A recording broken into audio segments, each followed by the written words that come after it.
too many. Mud on the beat. Boy, she pine. Everything on me here, nigga. But it was the old nigga. We hit a little too, nigga. All my plays here and everything. Nigga. And I'm hitting in that bitch.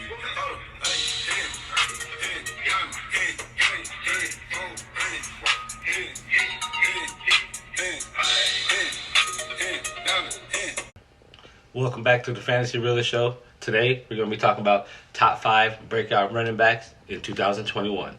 My number 5 breakout running back, and he makes this list. Now, this is based upon what happens with Aaron Jones, but A.J. Dillon is my number 5 breakout running back for this year. I think he will be the guy. All right. Now we know they still have Jamal Williams, right? But Jamal Williams is pretty much the third down back, right? The early down back, the grinder.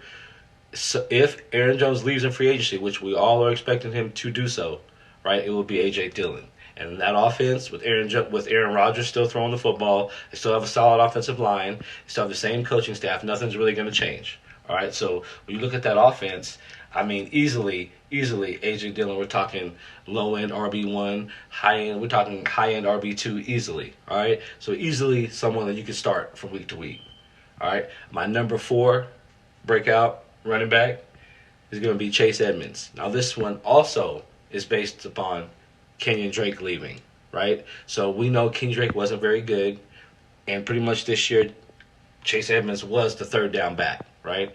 That's usually what they did on third down in the passing game. It was Chase Edmonds. It was not Kenyon Drake. And Kenyon Drake was hurt, coming off of an injury, and he had a 1-year contract. So now you're looking at this year. Do you think they're going to re-sign Kenyon Drake? Probably not. So what do they do in the draft? And now if they draft, a running back high, first, second round, then okay, we'll reassess this and say, okay, maybe Chase Edmonds might not. But as of right now, as long as Drake doesn't come back, Chase Edmonds will be the guy. And just from the few games that we saw him be a workhorse, he's an RB1. It's plain and simple. Passing game in that offense with Kyler Murray, up-tempo, as many plays as they run, he's an RB1. So if Kenyon Drake doesn't come back, I mean, hopefully you could get some value at this and, wait till it's like while you're drafting or something and you find out that, Kenyon Drake's re-signed somewhere else and you scooped up Chase Edmonds in like the 10th or 11th round or something, that would be ideal. But most likely it's probably not going to happen like that, so we're probably going to know ahead of time. So I'm looking to think that Chase Edmonds, once Kenyon Drake does leave, Chase Edmonds going somewhere in the 3rd, 4th round. All right, so be prepared. All right, my number 3 running back. All right, my number 3 breakout running back for this year is going to be J.K. Dobbins. Now, J.K. Dobbins, we know he splits time. We know he's Gus Edwards. But the offense, Lamar Jackson's still there. They had a down year. They're going to be looking to bounce back, all right? They still have the offensive weapons are still the same. They still have Hollywood Brown. Still have the tight end there. They still have Mark Andrews, right? Everything's pretty much the same. So when you look at it next year, okay, they still want to run the ball. They let Mark Ingram go. So now it's no longer the three-headed attack. Now it's just, Dobbins and Gus Edwards. So when you look at that, say, okay, of course, Lamar Jackson's going to steal a little bit around the end zone, around the goal line, but I think for the most part, J.K. Dobbins is a solid high-end RB2 for next year, right? He just is. With the amount of touches he's going to get in that offense, with the scoring capability that they're going to have, I think he'll be well worth a late second, early third round pick. Well worth it.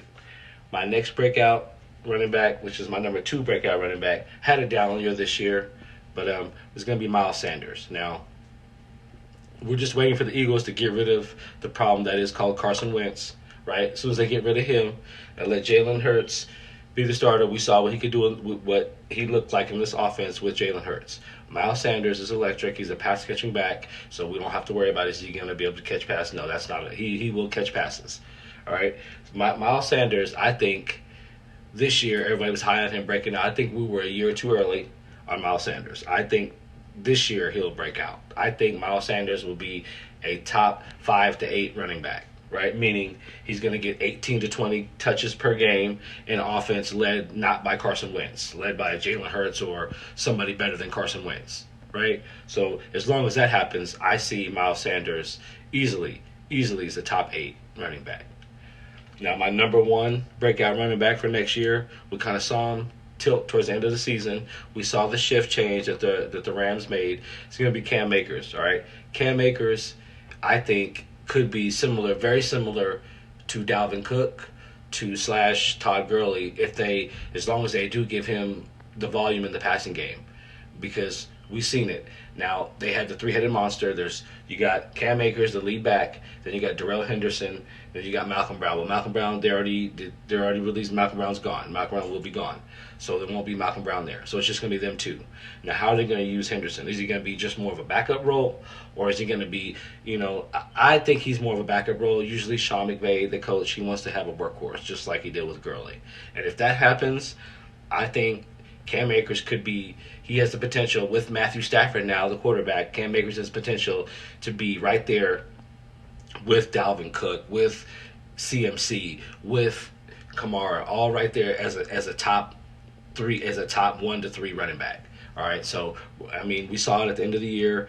This year in the playoffs, before the playoffs, he was getting over 22 carries a game. Now we're just waiting to see the passing volume go up. Once the passing volume goes up, because now there's no longer Malcolm Brown, once that passing volume goes up, he doesn't need 10 catches a game, nothing crazy. We're talking 3 to 4 catches per game. That's enough right there easily to finish. Cam Akers could finish in the top 3.